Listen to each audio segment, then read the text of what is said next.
Yang said that its leader Kim Jongun has decided to do away with the separate Pyongyang time and reset its clocks to match Seoul's time zone, paving the way for better relations between the two Koreas.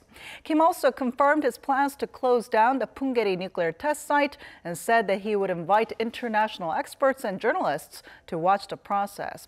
Now, these moves followed the landmark meeting between President Moon Jaein and Kim Jongun at the Peace House last Friday, in which both leaders declared their ambitions to establish permanent and solid peace. And before we sit down with an expert to talk more about this, let's first head over to our Devin Whiting at the News Center for the latest headlines at this hour. Devin?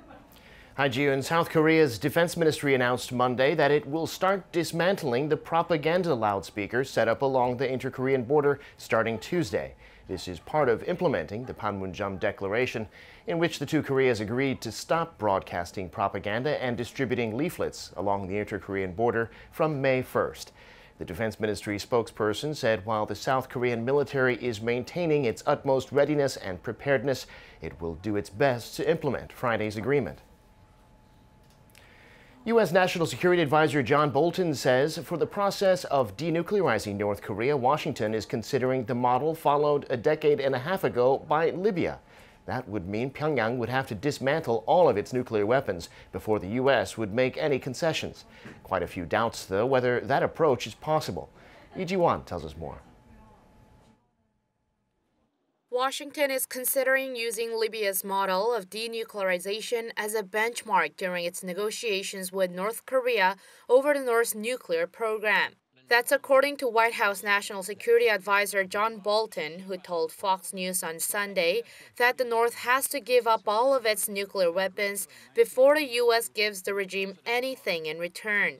We have very much in mind the Libya model from 2003, 2004. There are obviously differences. The Libyan program was much smaller, but that was basically the agreement that we made. And so we'll want to test North Korea in this first meeting for evidence that they have made that strategic decision. He added that the North Koreans had already agreed to give up all aspects of the nuclear program in their promise with the South in 1992, but didn't follow through on that agreement. U.S. Secretary of State Mike Pompeo also mentioned the same conditions in an interview with ABC News on Saturday. He said the objective remains the same, complete, verifiable, irreversible denuclearization, and added that he saw a real opportunity to achieve this during his visit to the North last month.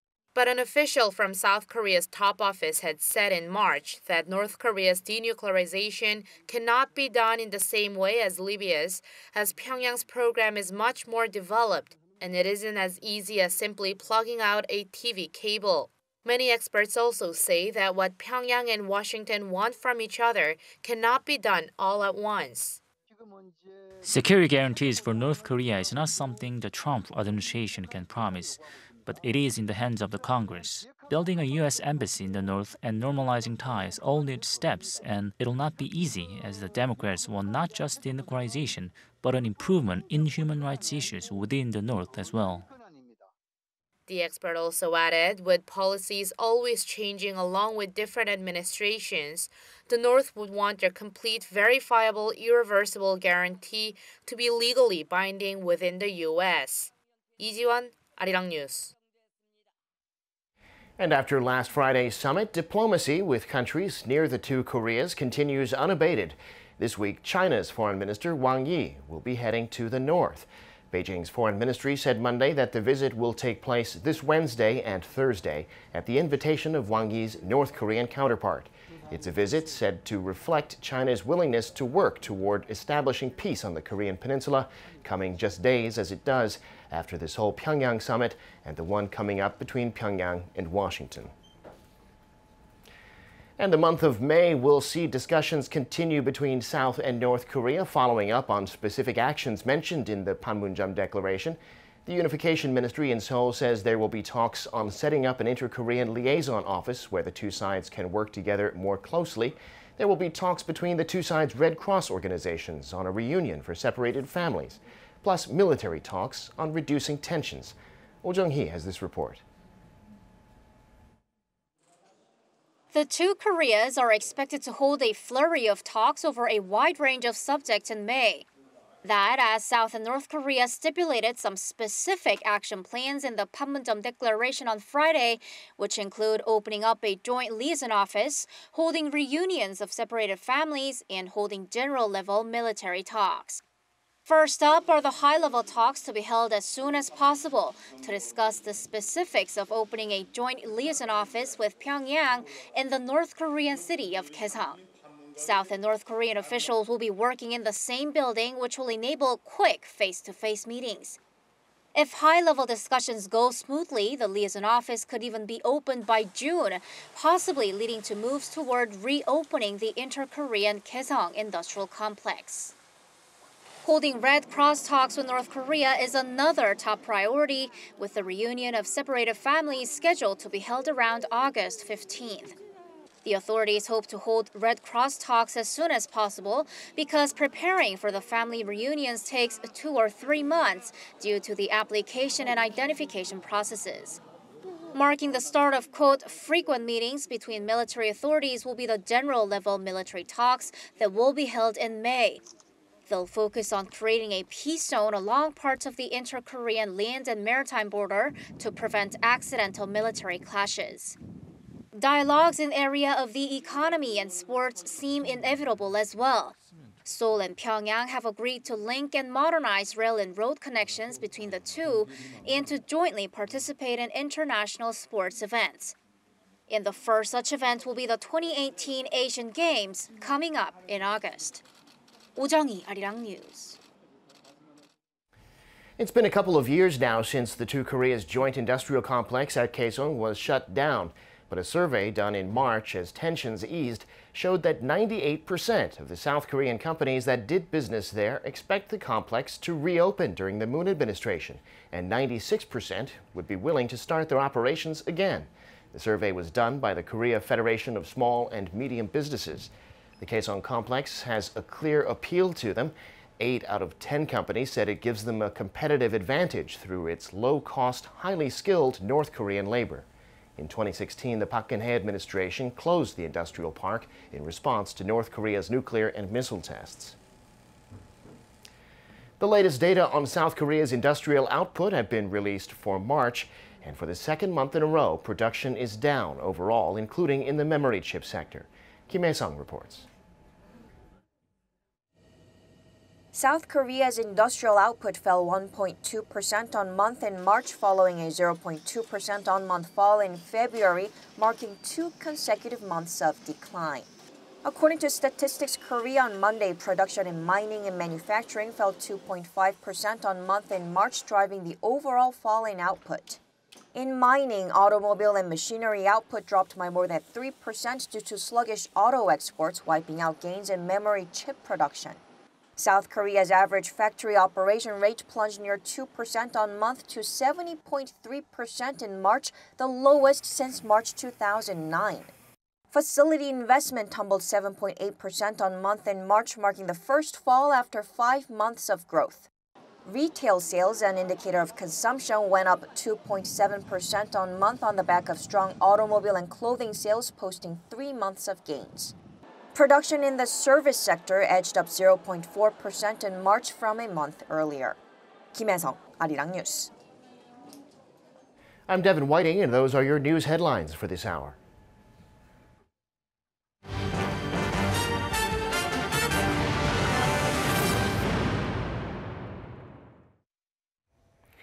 The two Koreas are expected to live under a same time zone starting May 5th, as North Korea said Monday that its leader Kim Jongun made the decision to do away with the separate Pyongyang time with the hope of unifying the people of South and North Korea.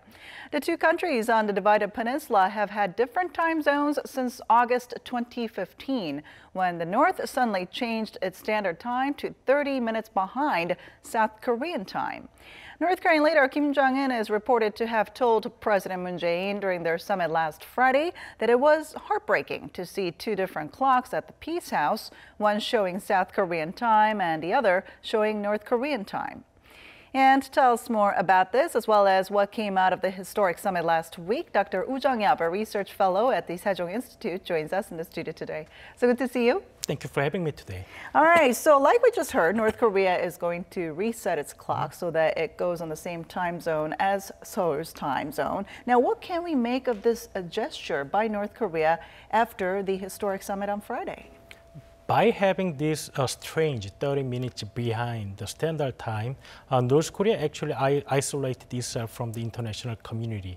So it made them actually very inconvenient to work with the international community. So now North Korea is coming back to the negotiation table in the hope that it can be immersed with the international community, that they want to get rid of something uncomfortable things that make them very difficult to work with the international community. Also, they want to enhance their image in the world, that because you know that usually the time difference is by 1 hour, but we've never seen such time zone by like 30 minutes. Right. So they want to get rid of these like unique things so that they can improve the image when they are preparing for the upcoming summit with the United States. Definitely reflects Kim Jong-un's determination for better relations after that summit with President Moon Jaein. And Kim Jong-un also pledged to dismantle its Punggye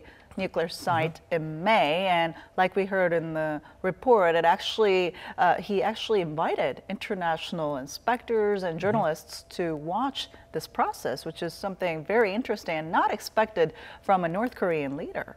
So it was actually not included in the joint statement or joint press announcement on last Friday. It actually came from the Blue House today that that Kim Jong-un said to the President Moon Jaein during the summit that he would dismantle the Punggye test site, and it's going to open to the Korea and the U.S. media and the experts. Okay. I think that there was a skepticism from the international community after the release of the joint statement last Friday that it cannot confirm whether North Korean leader Kim Jong-un has real intention to denuclearize North Korea. So North Korean leader Kim Jong-un needs to show to the world that his intention is true and sincere this time. So he wants to pave the way to the summit with the President Trump smoothly. Okay. So I think that might be the reason that why Kim Jong-un said this, and also that with the 6 nuclear tests already, there is no need for the underground test anymore for North Korea.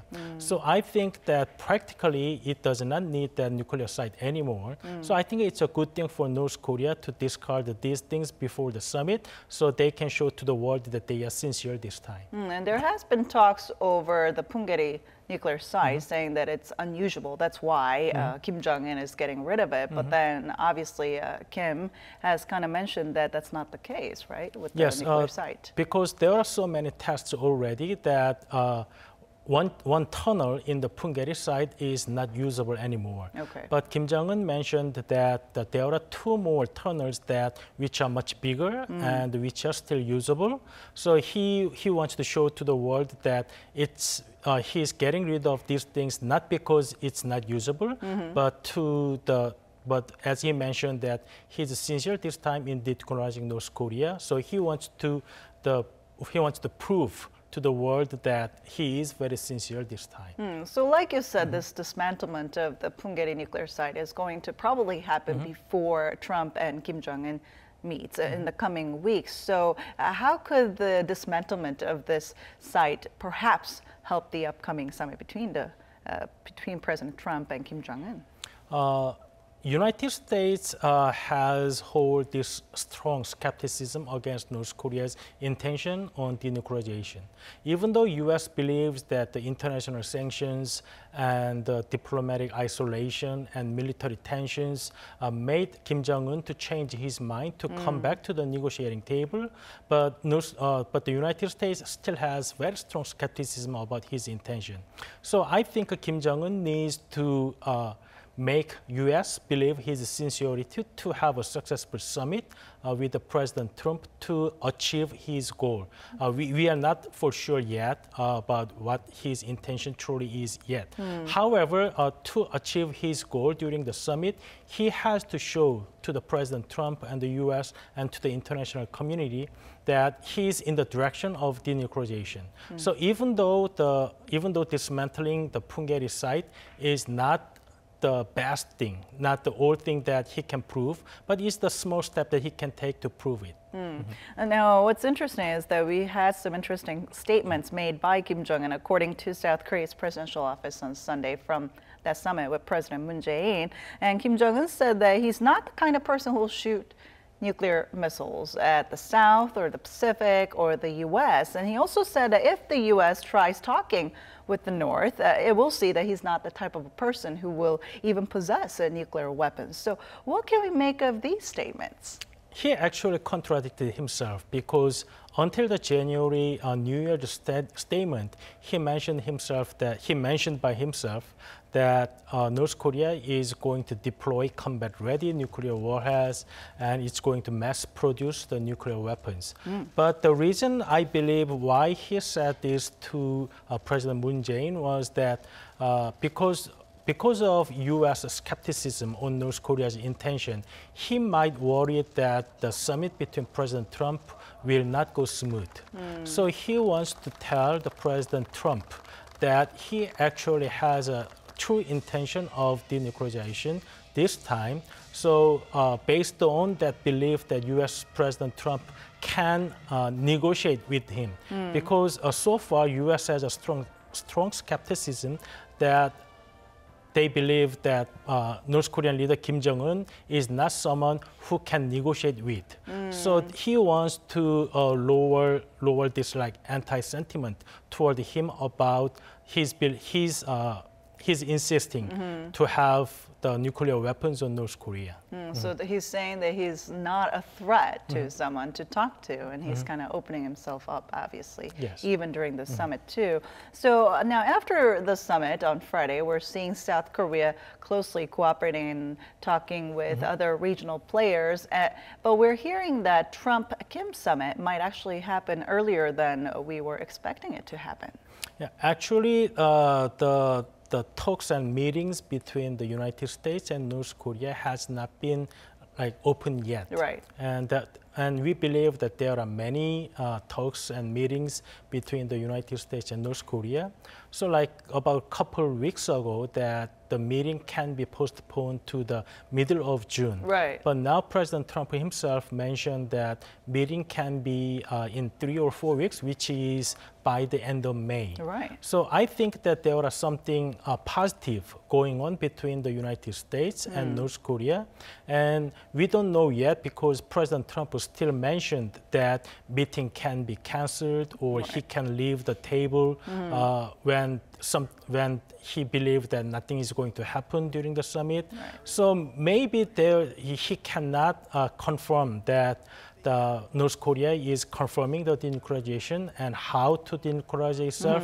But there's something positive sign that he get from the meetings with the North Korean delegations, I guess. So, I mean, there's nothing been official out yet regards to where and when this is going to happen, obviously. So we'll keep our eyes on that. And Trump also said that he supports the end of the Korean War, which was what the two Koreas agreed on to do during Friday's summit. So does that mean that we might see the official formal end to the Korean War by the year's end, which was what the two Koreas have hoped to happen? It was very encouraging to South Korean government, which wanted to replace armistice with a peace treaty. However, President Moon Jae-in himself said that peace treaty can be made when North Korea denuclearizes itself. And President Trump also, I believe, mentioned this when he believed that when North Korea denuclearizes itself, and also there are another series of talks can be following by denuclearization, which includes arms reductions and all the measures to enhance the trust between the the countries related to Korean Peninsula. So I don't believe that he just mean that, oh, we can just end the war right now. Right. But he support that when the certain conditions are met, he support the war end to the Korean War by himself and the U.S. government. All right. Now, President Moon also talked on the phone with Japanese Prime Minister Shinzo Abe after the summit, and we know that Seo-hoon, director of South Korea's National Intelligence Service, went to Tokyo to meet with Abe to brief him about the inter-Korean summit on Friday. Now, the Blue House also said Sunday that Kim Jongun is actually willing to hold talks with Mr. Abe. So at this point, we're wondering what actions would Japan take from here on out, and what role should Japan take in order to avoid the so-called Japan passing? Japan has been very anxious about this rapid development on Korean Peninsula because Japan was kind of suspicious on the U.S. and South Korea that the nuclear deal with North Korea might end up something short of complete denuclearization of North Korea, which left Japan very vulnerable to the threat coming from North Korea. So first reason is I think that they want to influence the negotiating process so Japan's security concern is not damaged. Okay. And second, Japan has a strong reason to engage with North Korea to resolve the abducted issues. Because some South Koreans have some reservation when Japan always raise these abducted issues when we talk about denuclearization. But this is very important for Japan for human rights issues.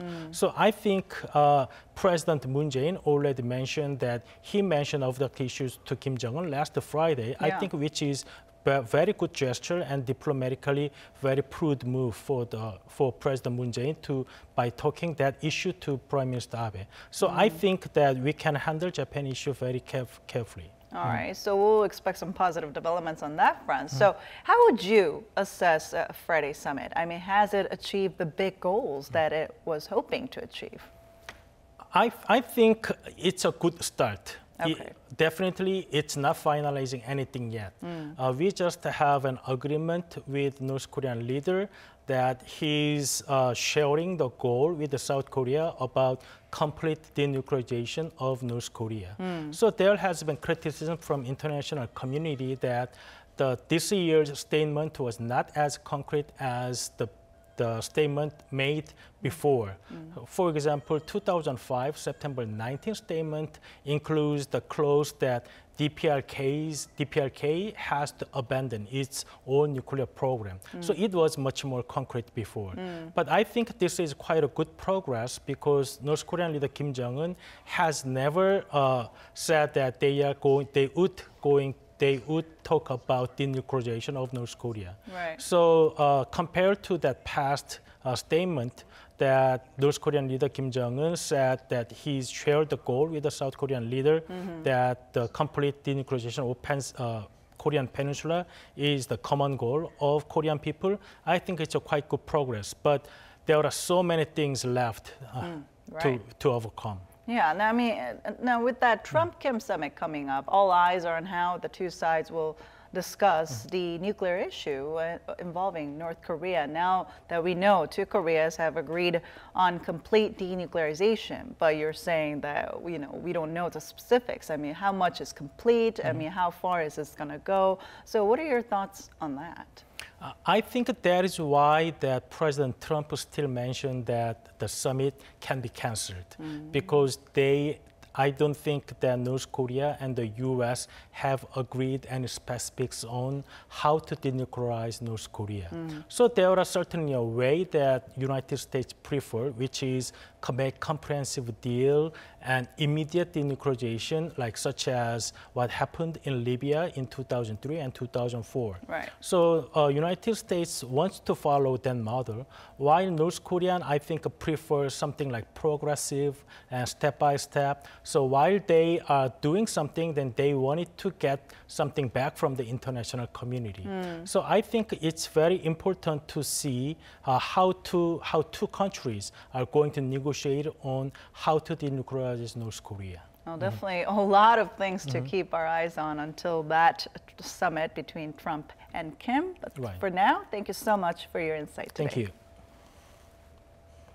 And that brings us to the end of our show, but stay tuned to Arirang for more news updates throughout the day. As always, thank you for watching and goodbye.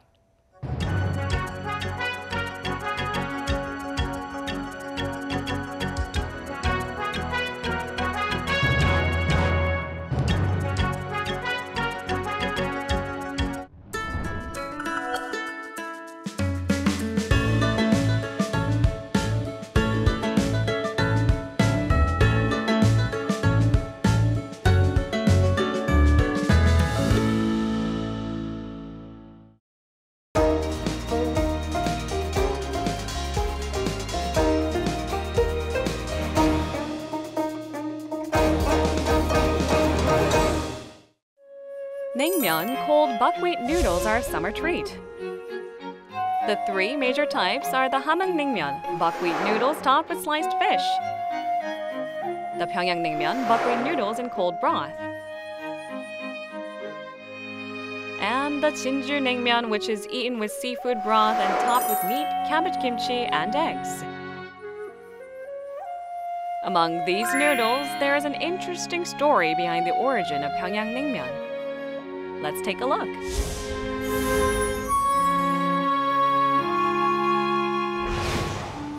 In the mid-Korea period, there was a man named Dalse who lived with his in-laws at a tavern at Chamsemgor, Pyongyang. One day, he happened to hear a 100-year-old man saying that the secret to long life was buckwheat. So he began to sell buckwheat noodles. But the noodles were sold out so quickly that he often couldn't serve customers. The following spring, a handyman living next door made an oak box covered with a steel plate with holes to help ease the job of making noodles. The noodles were rinsed in cold water and dipped into clear broth of radish kimchi. And the taste was like nothing ever before. People call this new food guksu, meaning grain and water. It is said that this later became guksu, the Korean word for noodles. Dalse's cold guksu noodles soon became famous in Pyongyang and later became known as